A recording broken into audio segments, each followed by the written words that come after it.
Yeah, sounds good. All right. Would you rather? Okay. Would you rather? Two good options, two bad options. All right. We'll just debate what the lesser of two evils for our betting strategy is. So, okay. So this week in California primary elections news, San Francisco woke DA Chesa Boudin. I don't even know if that's how you say his name, but I like eating boudin when I'm in Cajun country. In San Francisco, woke DA Chesa Boudin was booted by a 20-point margin because basically he just made crime legal in San Francisco since being elected in 2019. So people got sick and tired of crime being legal, booted their woke DA. That is this week in progressive politics. This week in conservative politics in California, the fighter pilot party, which I think Star Spangled Gambler's Hardos know is an offshoot of the Republican Party. Usually the fighter pilot party is kind of a bogey coming in to take down an incumbent, and sometimes it works and sometimes it doesn't. This week, the fighter pilot party absolutely destroyed, just shot down over enemy territory. Greg Raths in Orange County, California, big loser to Young Kim, and Michael Guest, who I believe is an incumbent in Mississippi, kind of a little bit of a never Trumper, easily handled his fighter pilot party challenger from the right. So I will just ask, Pratik, would you rather, after this week's primary, would you rather declare the fighter pilot party dead, or would you rather declare woke DAs in America dead as you bet on the next round of elections? Well, I would say actually, depending on your narrative, I mean, you could actually regard the fighter pilot party as pulling off a big win in the sense that the big question was in the Mississippi House race was whether or not the incumbent, Michael Guest, would be able to basically close it out. He didn't. Michael Cassidy, the fighter pilot, pulled off sort of something of an upset in the sense that he's now dragging the race into a sort of runoff.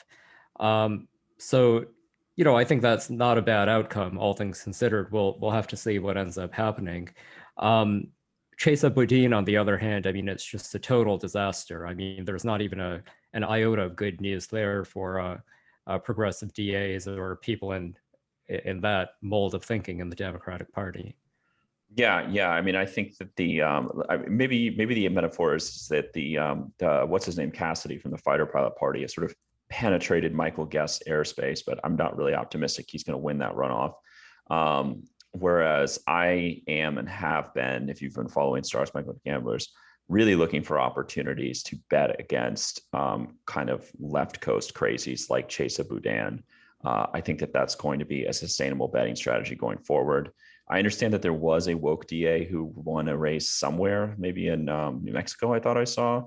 But I think the more opportunities you can take to just, bet on progressive infighting, that is going to be a profitable strategy going forward.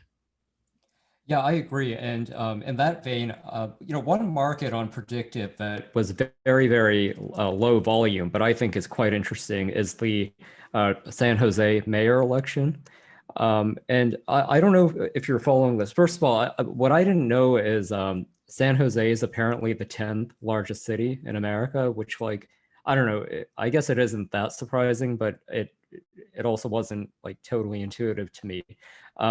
But anyway, I mean, basically you have a mayor's race here where you have the front runner sort of establishment candidate, Cindy Chavez, who's backed by labor and other things.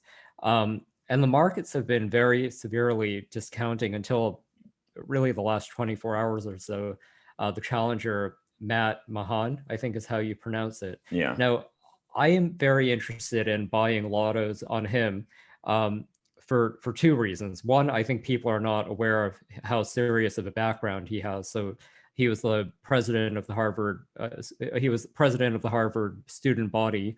He's raising boatloads of money. But the second part of it, which I think people are not paying attention, is that if you look at the nature of his challenge, he is, although he's obviously a Democrat running on the left and all that, he's emphasizing two issues, one of which is being tough on crime and homelessness and so forth. And as we've seen across a lot of these elections, LA also, which we'll talk about, this is proving to be kind of a winning issue and a way in for anti-establishment sort of Democrats. So the markets are kind of working themselves out on a price, but I'm definitely going to be looking at lottos on him and any other candidates I can find who are running on kind of a tough on crime message. I mean, yeah, I think, look, I don't have any new news to announce on this podcast, but I'm just loving the strategy of betting against Democratic kind of machine and machine adjacent candidates, because it's just the writing's on the wall. You know, we were on here a couple months ago talking about what's his face Caruso in LA and what a great bet that was. You're welcome if you followed us. I have been talking about holding shares for Alex Lazary in Wisconsin. His dad's a billionaire. He has unlimited money. He's running against, once again, like an insider, not really perfect candidate in Mandela Barnes. You know, anytime where you can find pro-business and big money against someone who, has a nefarious past or is associated with woke excess, I think that is a good bet, and or at least worth evaluating. So I guess I will not tap dance on the fighter pilot party's grave, and will just endorse betting against woke DAs or kind of dirtied up Democrats in this cycle. Yeah, and I mean, one thing worth mentioning too is that I think the markets are actually considerably out of touch on this theme. And you saw that in the LA mayor race, not only in the sense that they got the outcome wrong, but the margin market in that one proved to be totally off. If you're in our kind of SSG insider group, I had flagged that trade, but I mean, there were some very, very low prices available on not only betting on Caruso, but especially in the margin markets, the idea that he might win by a comfortable margin. I picked up a bunch of shares well under 5%, all of which shot up. It may actually be one of my better trades of the year. But the point is here that I think at least a sizable contingent of people betting on predicted just are not in tune with this, with the reality facing establishment Democrats.